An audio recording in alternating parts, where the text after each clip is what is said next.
Hello everyone, welcome back to the PBNP podcast. I'm Tyrone. Waddle. This is Waddle.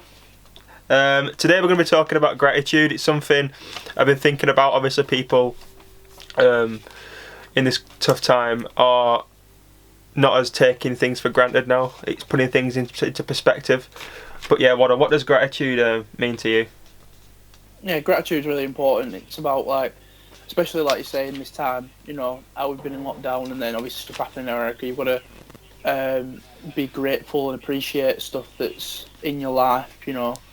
Obviously you need to appreciate what you've got. So like a clean house, nice, your facilities and stuff like that. That's really important, and just generally stuff that you have. Like even physical things like computers, phones, stuff like that. You need to be appreciative of them, and family members especially. Yeah, I feel like during these this COVID-19 mad time, I feel like people are realizing that they did take certain things for granted, not like essential things, but like say just going for a walk into town, just like seeing mates, just like going to the gym. It's like it's more of a luxury if you think about it, less than a necessity or a hobby. I see them now more as a luxury because you can't do them now at the minute. Yeah, we have to think we are very lucky as even just to do this, to record a podcast. It's a lot of things that it's something that people don't get the opportunity to do. There's a lot of people in this country and elsewhere that don't get the opportunities and have the things that we have, and we need to appreciate them. Because the people are losing family members to this pandemic, and even things like that. Something I've took out very seriously, and I do appreciate my family a lot more because you've got to these times, like my mum especially, I've got to rely on her at the minute to do a lot of things for me and for my stepdad, because she's the only one working, so she's allowed out the house. It's made me appreciate her especially a lot more. Yeah, I feel like also it puts things into perspective. So I think we've talked about before after this it won't ever be the same again, and I feel like 90% of the population will start to enjoy things more rather than just pushing it to the side, like family time, like doing things you love, like going to the gym. It's people will relish it more rather than just say, I'm just going to go for an half an hour session and not put any work in. Because like me, I'm like cold turkey at the minute. I'm like thinking about going back to the gym because you think back and it's like, oh, there's so many sessions now where you think, oh, I could just put a bit more effort in, and it's mainly because you're missing it, because it is a luxury, like we've said. But maybe this is allowing people to better themselves when they do get the luxury back. Do you know what I mean? Because it's like once that thing you love's taken away from you, you do start to miss it, and you does start to put things into perspective. Yeah, it's like a time of reflection, I suppose, because you've got to think Yeah. back. Like I've had many times where I've thought, oh yeah, I'll go to the gym, and then you're in there and you don't put a lot of effort in, and you think, oh, I could have done better there. But now it's like all those times you could have done things, and for example, I know me and you we like meeting up a lot and doing things, and doing things with our friends. And when you try and plan things and people don't pull through and they don't come and join you, it it puts a damper on things, and you want to enjoy things with people and do things. So like even gym sessions we've gone before, and we want more people to come, so there's more of us to motivate each other, and it just doesn't happen. People don't pull through, aren't as reliable, and then you think back and you're like, wow, I wish all those times I could have done things with people and more memories and experiences, and they just don't happen because people aren't haven't wanted to do it. But now, when after this, it won't be the same, but I think people will start to interact with each other a lot more than they were doing. I mean, for us personally, I look forward to filming the videos we filmed with going out, because it's a time you get to see your friends, and I see it as well. It's a new hobby we've taken up, and it's again, it is a luxury. And say if I didn't have a camera, or say we weren't allowed to film ever again, it's another thing. You'd be like, oh, I wish I put a bit more effort into that video, or I wish I didn't not try and flake out or come into that filming. You know what I mean? It's just taking every moment in as it comes, and appreciating everything for what it is, rather than just flacking it off and taking it for granted. Yeah, you've got to live in that moment, I suppose. You've got to instead of thinking about, oh, if I do this, I can't do that. You just got to think, right, do I want to do something? Yeah, I'm going to go and do it. And that's something I'll be doing from, for the foreseeable future when we are allowed back out. But nothing will be the same again, Like, I think for me, like, I rely on public transport quite a lot. And for me, after this, I can't think about going back on public transport. So I'll take that for granted a lot more, because, like, I won't be able to get things done as quick. I'll start walking places, I know I'll definitely start riding a lot more places, cycling to places. So it'll put things into perspective after this. Trying to get things done will be a lot more. You'll have to be a lot more time efficient, I suppose, to get things done. Like, since this has happened, what thing would you say, like, you took for granted a lot, but, like, now you feel like you're starting to appreciate it more, and after this you won't take it for granted as you did before, if you get what I mean? I'd probably say the amount of things that my mum does, if I'm being honest, because most of the time, the way my rota worked, work-wise, with my stepdad and my mum would do a lot more things in terms of, like, house stuff, because she'd be working. She works, like, the afternoon to the evening, so she finishes at 6. She'll come back. I'd start work at 6, so I'd probably get up mid-afternoon and go to work. And then I won't come back till, like, midnight when my stepdad comes home for his tea. And she'd do a lot of the housework, and now we're in the house all the time. And we're doing a lot more of the different, a lot more. She does, like, the shopping and stuff, but we look after the house a bit more. And that means when she comes home, she doesn't have to do it, and I appreciate her a lot more, I'd say. What about you? I'd say, like, obviously there's the gym, but I don't want to say it because I talk about like, maybe, like, family, because, like, since we've started up our business, like, I listen to a lot of podcasts where people, like, are successful, but they don't really talk to the family anymore, because the family, like, obviously didn't support it, and they, like, neglected them, because it's like we said previously, leaving a 9-to-5 job or stepping out of the norm is a hard thing to get your head round.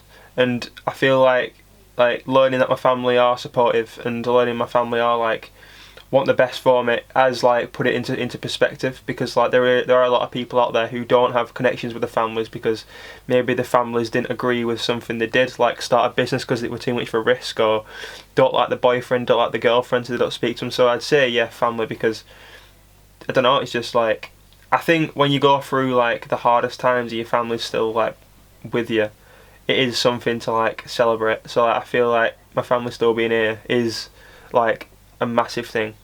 Yeah, it brings you together, doesn't it? You realise that support's still there when you didn't think it were, and it just brings you together. Yeah, I feel like starting a business, it is a scary thing, because you are, like, worried that people aren't going to back you. I know that shouldn't be what your main priority, like, what people think, but I feel like realistically it is going to affect, like, you starting your business, because you are worried what people think, and it will affect your mentality. There are people who say, oh, I'm just tunnel visioned and I don't care, but deep down it will, like, say if your girlfriend or your family don't think it's a good idea, in your head you are going to be questioning yourself. So having that supportive family, it is a plus, and it is an extra motivation boost for you to be successful in everything you do. So it's just having that foundation behind you to be what you want to be. Yeah, 100%. It is really important to have that backing. Like, for me personally, I haven't, obviously, I didn't really want to tell anyone at the start while we got the ball rolling, but obviously we told my mum, and she was completely supportive, And then that's really it for me. I don't really bother, because I don't really speak to a lot of my extended family, as much. But when I do, I'll obviously, like, talk to them about it. So it's one of them, just gotta keep moving forward. And also, I know, like, people like you, like, don't like saying things because they're worried that it's gonna go, like, it's gonna go tits up, or because if you do tell your mum, then I in a way I do understand where that is coming from, but I don't agree with it, because I feel like telling people what's happening is a stress relief, because these days I go, like, stressed out, and, like, just talking to my grandma, talking to my mum, talking to my granddad does, like, relieve it. And it is, like we said, it is an extra motivation boost for you to, like, pull your socks up and get things going, because having that family, and for me it's like, not like the main motivation for me is not being a failure. So, like, me not wanting to let my family down, me not wanting to, like, say, oh, I'm doing this and it doesn't happen, or I slack off. So it's having that motivation once you've said something. It is having that extra, once you do tell people you're doing something, it's the extra motivation to fulfil that promise and that word. You know what I mean? Yeah, So not let people down, and then Yeah, think like, oh, what happened to that? And then it's disappeared somewhere. You know, and you're not doing it anymore. It's like, wow, they failed at that. They're not actually pursued it, sort of thing. yeah. Whereas if you don't tell anyone, you've got no one to like work for. So that's just my like perspective on it. Another thing, like in terms of gratitude, like I do think, like I know we're grateful, but I do also think there's still people taking things for advantage. Like I know I keep going back to the self-improvement thing, but it is a massive thing. But like people are taking this like time we've got for like advantage. You know what I mean? They're not doing anything with it. They're not like, they're just playing games all day. They're not like doing anything. Like our friend, like I'm not gonna mention his name, but you could probably guess who I'm talking about. Just like, he stayed in his house all day. When he goes out, he is quite of a downer. He doesn't really like stay in Well, he's one of my closest friends, but like he doesn't really like stay in contact. He hasn't really done anything. He was, he pursued something like a year ago, but didn't like do it. Do you not know what I'm talking about? No, I'll go between two, but yeah, I do know what about. I can say his name, but I'll get Josh Lee to bleep his name out. Yeah. Yeah. Oh, Yeah. So like, yeah. Go on. So Josh Lee, please bleep that name out because I don't want any beef. No shade. So it's it's just he like I did look up to him growing up, and I still do in some aspects, but like there does come a time where people do stagnate in life, and I feel like he's stagnating, and it is one of my closest friends. I do want him to do well, and hopefully this business is an opportunity for him to like pull his socks up, because I do feel for him, because obviously he did pursue the opportunity, and it wasn't like I commend him for taking the opportunity, because like people don't like pursue the dreams and goals, and that was one of his goals. It didn't work out for him, fair enough. But since then, he's told me before, he just feels like he's floating a little bit. He doesn't know what he wants to do now. So I just hope he does like start taking this free. There were that when he took the opportunity. Well, obviously you two started going to the gym, and to see that progression was amazing. Like for me personally, anyway, watching it, it was like I thought that would be a Kickstarter. And like, I know what you mean. Yeah. Now it's hard to like. For me personally, I've done the same at the minute. Cause obviously, one of my motivations, should I say, for keeping on doing things and pursuing things like the gym, you know, like just improving myself, was work, constant work. Because if I'm working, then the time that I've got spare, I did other things. But now I've got loads of time spare. It's one of them. I've stagnated a little bit, because at the minute, like we're doing a lot of improvements on the house, so we've had to put my gym equipment away because we're in the backyard and it's just in the way where we're painting and stuff, which is a bit annoying for me because I haven't worked out properly for apart from my runs, like 3 weeks. I think it's been nearly just over 3 weeks. And I wanted and I just need to just get back on it and get that stuff out again, and you know, once everything's done properly, go for it. And it's just annoying not being able to do anything. Like today, last couple of days have been crap weather, so it's probably put me off going out, you know, and doing things, but. It's been awful, like, but you know, it's one of the things you just got to get once it's fine, you got to find the opportunities and just grasp them, because like we said, you know, you got to take the time you've got and you know, proper make the most of it. Yeah, I mean, going back to our friend, like if you are watching this is not a hate. This is just me like being truthful and me wanting the best for him. You know what I mean? Because like as growing up, I did look up to him, and like now. When it came to me training him for that specific thing, like he sort of looked up to me, and it was kind of weird. But now, like he always told me to be truthful and like harsh with him, and me now saying he needs to get back at it. Not just the gym, but like he is planning for the future. I'll give him that. But he's just right now he's a bit lost in what he wants to do, and that's understand. People do go through periods of that in life. That's why I'm hoping this business. I know he's told me obviously we've provided him with an opportunity, but he doesn't want to do it for the rest of his life. I just hope this business opportunity we've provided him like kickstarts other things for him, because he's a talented guy, and like, I just feel like he needs to find what he wants to do. Yeah, and to be fair, you wouldn't be a friend if you weren't being like this truthful.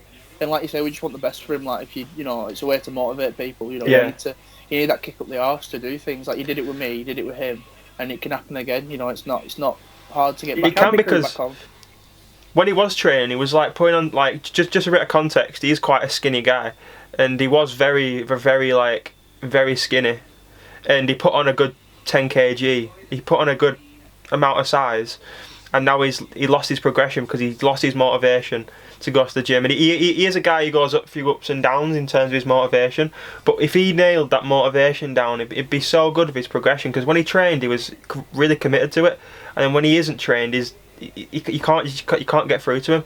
Yeah, but you just got to get in that mindset, and you've got to just keep that ball rolling, stick in that mindset, or else you like you say, you lose your progression, you jump off a bit.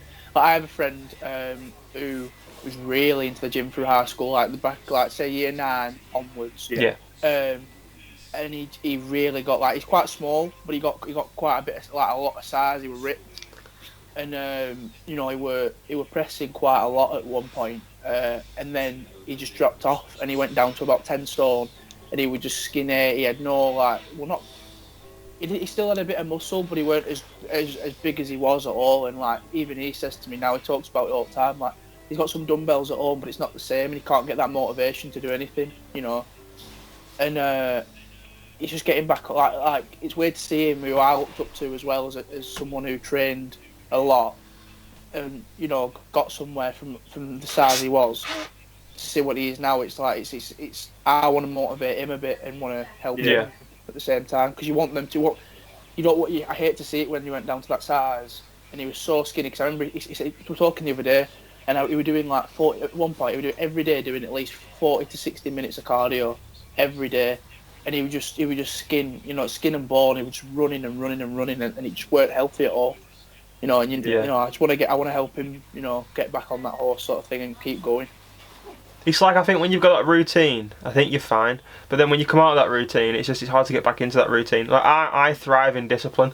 Like I love having discipline and like regimented things in my life, because without it, I'd be all over the place. Like there was a period, maybe a 6-month period from till about, I'd say just before lockdown, when like I stopped my I thought maybe if I stopped my routine, because I'd be doing it for a good year and a half now, I'd be able to like freestyle it, but you can't do it, because like I love like order. I love like planning my meals. I love planning my days.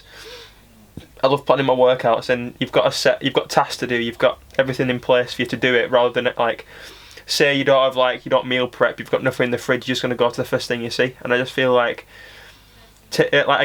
taking like having gratitude for like having a routine and a meal plan is like really good, because when you're doing it, it's the worst thing in the world. When you're routine, you feel like it's the worst thing in the world, but honestly it's the best thing in terms of getting your discipline wise, like getting rid of your impulses, getting rid of your cravings, getting your like set, because some people do lose sight of like, some people are up until like 6 a.m, some people are, and then not waking up till mid-afternoon, and I feel like having that set routine sorts your body clock out, sorts your food, like your eating schedule out, sorts everything out, and I feel like that's the way to like progress, in my opinion. That's what works for me. Yeah, no, I agree with you.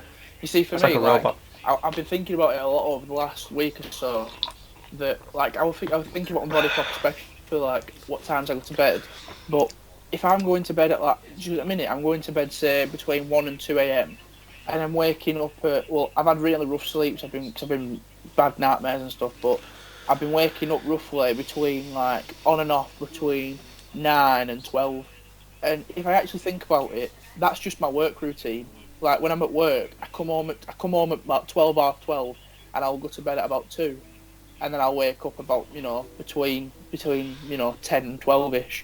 Because I've got work at, you know, 1:30, 2. So in my mind, my body's just used to that, and it's gone back to its old routine. And it's even better now, because I'm waking up and I'm actually having breakfast. I've got time to have my breakfast same every day. So that's a routine in itself. And then I'm only having another meal, and that's it. I'm not having like 3 meals a day. I'm not snacking. I'm having a lot more water. And I feel like my breakfast, that's one thing I've done by myself, and I've made sure I'm having breakfast, but my body by itself has put me into a good routine for me. You know, my body's just used to it. It's gone back to an old routine that's actually working for me, and it's keeping, you know, I stagnated on my weight, which is good. and I'm trying to get back into more cardio, which hopefully will balance itself out, and it'll, I can slowly get back into that workout routine. But generally, I think body clock, especially, is sort of sorted itself out, which is good. Yeah. In terms of gratitude, I feel like there's something we do need to address in obviously the crap that's going on in our country at the minute. Like, it's a very touchy topic, but what people do to like us, we are two white guys who do have white privilege, and I feel like people do people do take that for granted. Like I see a lot of people, obviously the Black Lives Matter thing, and people like all lives matter, but obviously they do, but like we don't get half the shit they get. You know what I mean? We're so lucky in some terms of like being like white guys. I think one thing that I've come across, and it has caused a lot of conversation, which I actually enjoy people talking about it. And I know you said we're two white guys and we do have white privilege, but at the same time we can talk about it, because I feel like as young people we brought up with a lot less, a lot more understanding of different races and cultures. And Black Lives Matter is one of those things. It's like it's really important to talk about, and people that say all lives matter and all this, like, it's not the point, because there's certain races and cultures that just get discriminated against all the time. And in America, one of the most. It's disgusting what's been seen, and it's such an important thing. There's a guy because I want to talk about this in depth, and I think we will do it maybe at one point. He's a guy called Daryl Davis, and he's a black musician, and he made, what was it, directly or indirectly, converted 200 KKK members from being KKK, and he's been I've watched a lot about him, and he's an American himself, and he talks about it in depth about all Black Lives Matter and stuff, and he's argued with, and he's now friends with KKK members, but they're friends because they can understand where he's coming from, and they can talk about things. And that's what I think people need to do. Instead of rioting and looting, which is just stupid people taking advantage of the situation, the people need to actually talk to each other and understand and try and educate people on what Black Lives Matter is, and because some people just need to realise that it's not, they don't know they don't understand the actual cause and the message from it, and that's why people are arguing and fighting and rioting, because they don't understand. And they need to be held accountable to the police in America for what they are doing, because it's happened too many times to count. Like the officer who killed is he called George Floyd? I think he's called George Floyd. Yeah. Yeah, the officer who killed him had, I believe, 17 or 18 cases of misconduct before that. 17. Yeah. He had 17. Yeah. And only 2 of them he got punished or whatever for. Like the rest of them, nothing happened from it. It's like, how can you have that many cases without being reprimanded for it? And I think it's it's disgraceful, to be honest. Honestly, like, I know you said it's bad in America, but I think it's just as bad as it, like, not with the police, but it is just as bad, like, generally in England. Like, obviously, we watch football. A lot of crap goes on in football with it. It's terrible. I'd say in the last year, it's really, like, gone, like, worse. Because Italy's one of the worst places for it. Sorry to interrupt. Italy has, but it's fine. But Italy is bad, but, like, I'd say in terms of England, it has really, like, bumped up. Like, I saw a lot, like, there's a young black footballer called Tammy Abraham. He is, I think he's 21, but obviously the Chelsea fans are bad for it too. Not all of them, but they are known to be quite like a racist club. I think they were in the Champions League and he missed a sitter and he got abuse on Twitter. I'm not going to repeat what they said, but he got mad abuse. And I'd just say, like, even there's all the stuff that's happening in London, like pulling, like vandalising the Winston Churchill statue, and I think that's one thing I've always said. It's like, again, that fella I was on about talked about. He said about American history, and I agree with the same with British history. No matter bad, good, racist, non-racist, whatever, good or bad, I don't care. It's your history. You don't disrespect history. It's happened.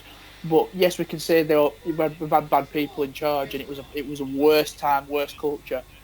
But it's your history. You can't disrespect your history. That's my opinion. You know, it's one of them things.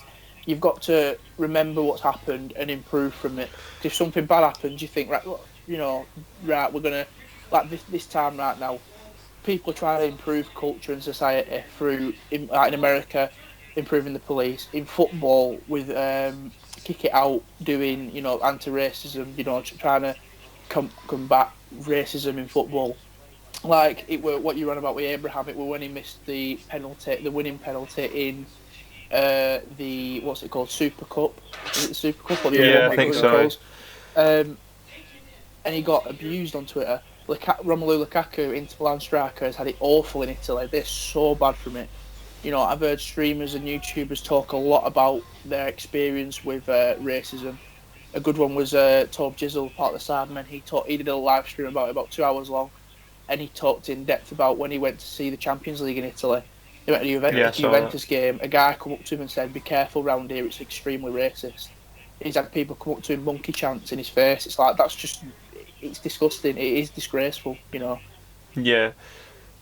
So I think as well, obviously the rioting is for a reason in England and USA, but I feel like there's also things that are getting, like, this blurred line, like people are taking advantage of like this situation just to cause chaos and just to cause havoc, because like ripping down like statue, like you said, you shouldn't mess with history, but it's people like even like hurting the police, it's people like, I think you are just as bad as them if you are like hurting them and like violence, and like you should just sit down and talk. There's a song called "I'm Not Racist" by Joanna Lucas. I don't know if you've heard it, but it's like, but the video's like a Trump supporter and a black guy, and they just talk about like what they think about each other.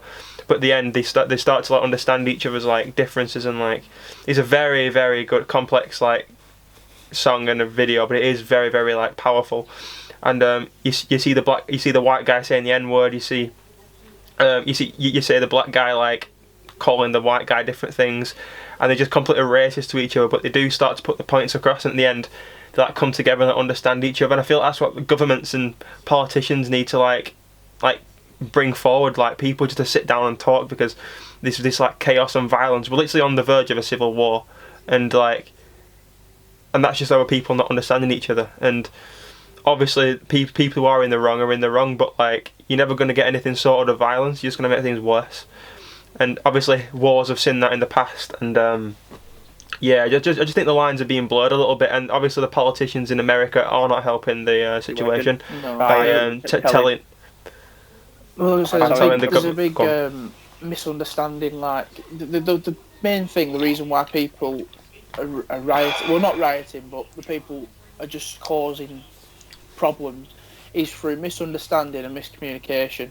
Because if people aren't educated enough on the topic, for a start, you know, there's not enough education through schooling, especially, and I feel like we're a lot better than we used to be as a society.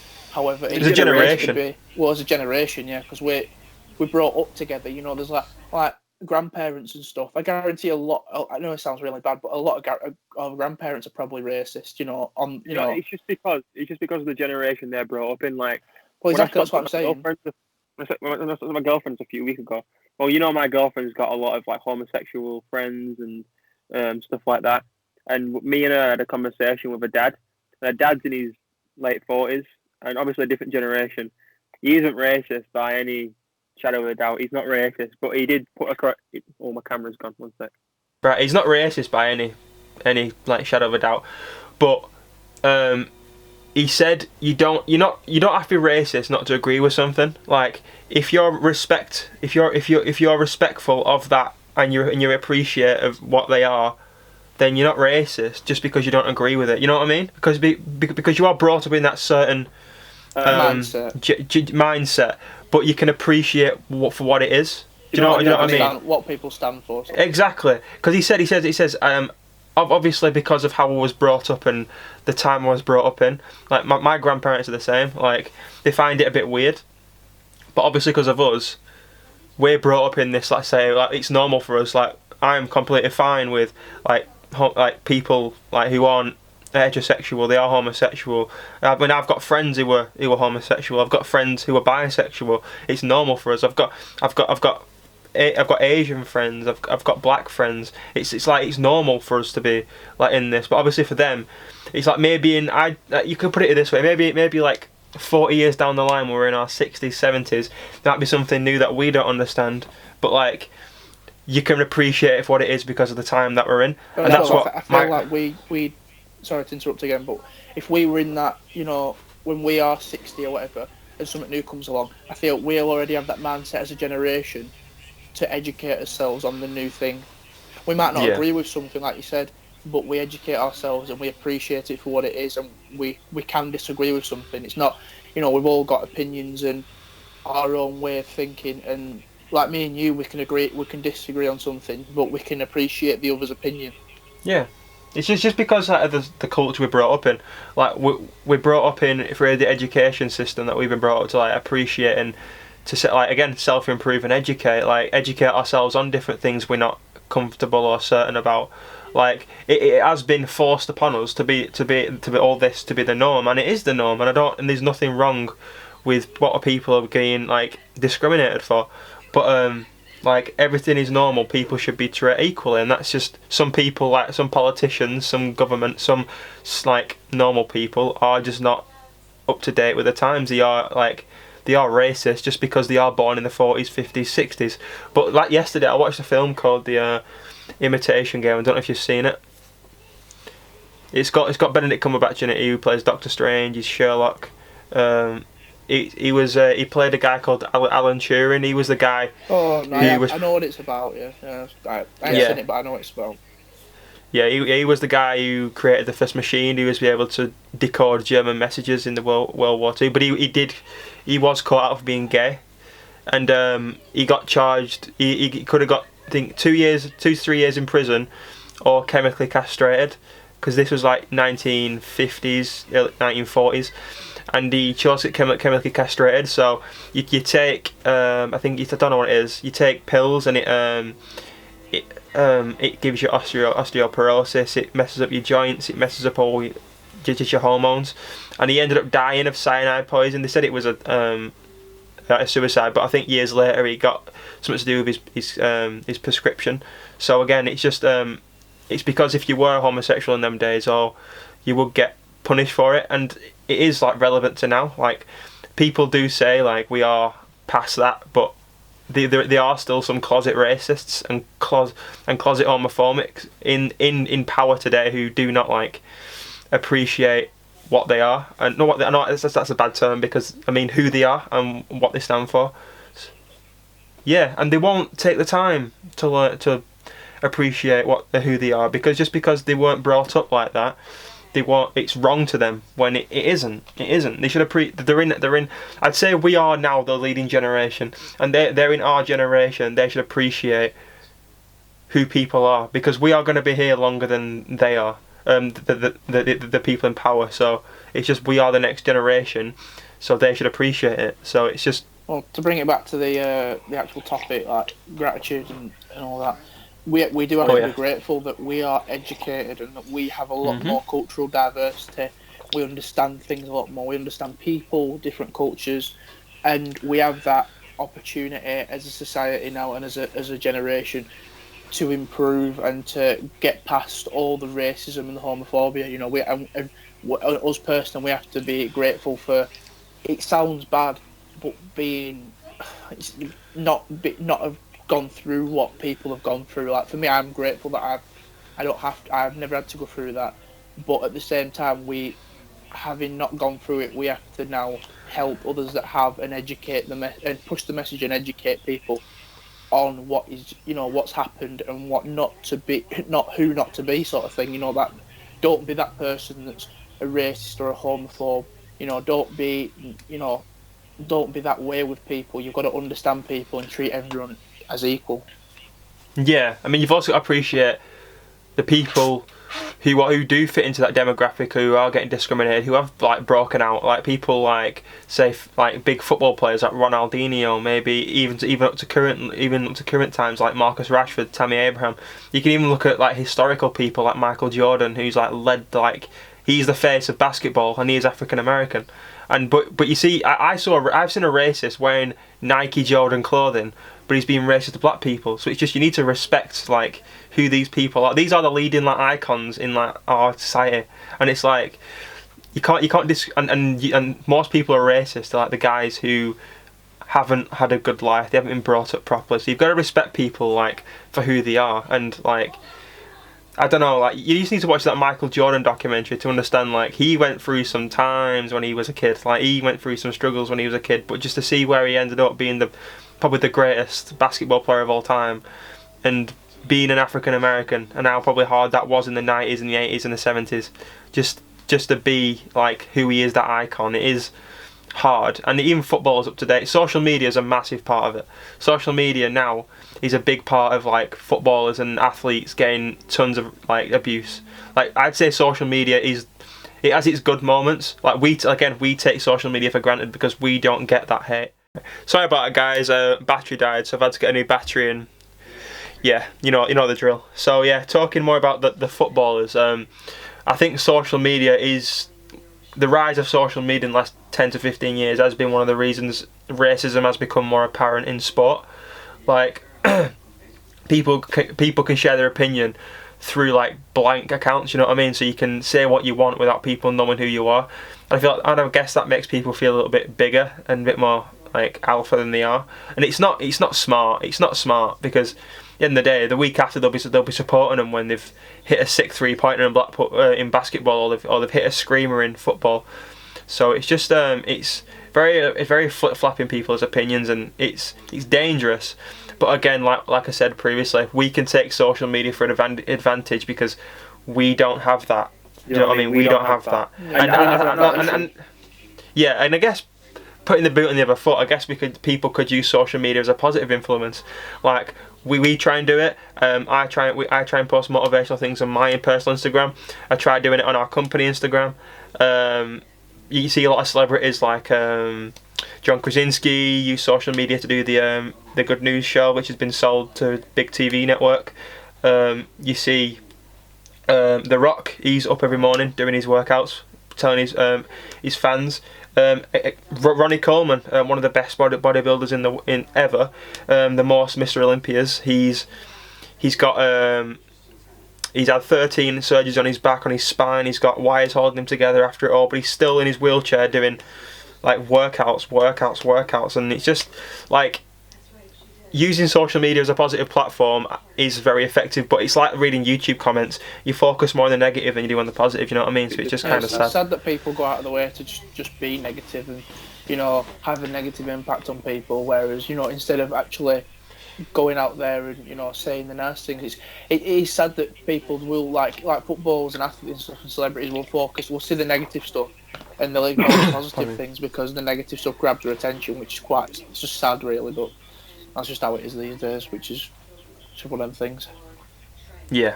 I think that was a good discussion. I was trying to be cautious in how to word things, so I know it's a very delicate time at the moment. But we will go on to a bit more of a lighter tone now. So yeah, last week we set our goals of the week. Do you want to update the audience, Waddle, on what your goals were and how you've done with them? I had 2 goals. I had like a fitness one, which were to do 3 runs. And to be fair, so I'll give myself some credit. Normally, I do like not a long run because I just can't, physically can't do it. I do more of like, you know, say 15-minute run, something like that. For me, or 15-20 minutes. But I did, you know, for 3 times. But this week I did one big run because I met on Tuesday, I think I met you and Aaron in Townley, and I ran back from Townley. No, it was Wednesday. Are you sure? Yeah, it was Wednesday. Right? I think so. I'll think about it. I'm pretty sure it was Tuesday, but anyway, I ran back from Townley, and that it took me like 40 minutes, maybe like nearly an hour, because I had to keep stopping. But I ran home, and it was a lot longer. I think it's about 5 miles to my house from Townley. Yeah. So running that for me. You know, stop start, but it's still I ran it, and that were a lot further than I normally do. So I'd say I nearly achieved my goal for the week, but you know. And my other one were fixing my bike, and yeah, I haven't done that because I forgot to get a puncture repair kit. What about you? What were yours last week? I think mine was just to continue my lean butt, wasn't it? I think. So I think I said I was on 12 stone 4.8 last week, and I weighed myself this morning on an empty stomach, and I was dead on 12 stone 5. So again, 0.2 pounds. But I weighed myself yesterday, and I was 12 stone 6.8. But I think that's because I was in a full stomach. So yeah, so I am averaging at 12 up to 0.2 pounds. But again, people might see this as not even a goal, but for me, this is difficult because I don't like gaining weight. I know no one likes gaining weight, but yeah. So sorry about that. I'm recording the rest of my footage on the phone because my camera just died again. So yeah, people might see mine as like an easy goal, but you know, and everyone knows, I've struggled with putting on weight before. Not physically, but mentally. Like I can do it, but it's just overgoing my mental block. Like even this morning, I was thinking about going on a mini cut, but I shouldn't, because if I want to go on put this muscle on, I've got to carry on. And yes, I have fulfilled my goal, so at least one of us have. And then I'd say so going to you, what's your goal going forward now for the next week? I'd say for the next week, and it's an achievable one for me, is just get my gym equipment properly back out when I can this week, because I think my stepdad's nearly finished painting the back of the house. So get my gym equipment out, or at least I'm going to try and get my barbell out and some of my weights and bring them up to my room, just so I can do, you know, like curls and shoulder press and just a few different things while in the meantime. But yeah, that's my mini goal for this week, I think. What about you?